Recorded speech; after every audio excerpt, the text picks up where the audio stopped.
సంక్రాంతి అంటే ఇప్పుడు మనలో చాలా మందికి షాపింగ్లు, సినిమాలు అనిపించినా ఒకప్పుడు సంక్రాంతి మాత్రం గంగిరెద్దులు, ఇంకా వీధిలోకొచ్చి ఎంత చక్కగా ఎంటర్‌టైన్ చేసే వేషగాలు ఇవన్నీ ఉండేవన్నమాట. వీటితో పాటు సంక్రాంతి ముగ్గులు, గొబ్బెమ్మలు ఇవన్నీ ఉంటాయి గదా!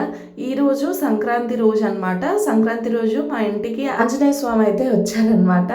అండ్ ఆయన చక్కగా బాబుని నవ్విస్తూ, బ్లెస్ చేస్తూ ఉన్నారనమాట. అలా అందరూ పిల్లలు ఆయన్ని జూసి చాలా చక్కగా ఎక్సైట్ అయ్యారు. ఎందుకంటే మనం చిన్నప్పుడు ఇవన్నీ కామన్ అవ్వచ్చు. కానీ ఈ జనరేషన్ పిల్లలకి ఇవన్నీ తక్కువ గదా! సో, అదయిపోయాక మాకు ఆ రోజు స్పెషల్ పులిహార, బూరెలనమాట. కొబ్బరి బూరెలు చేసింది అక్క.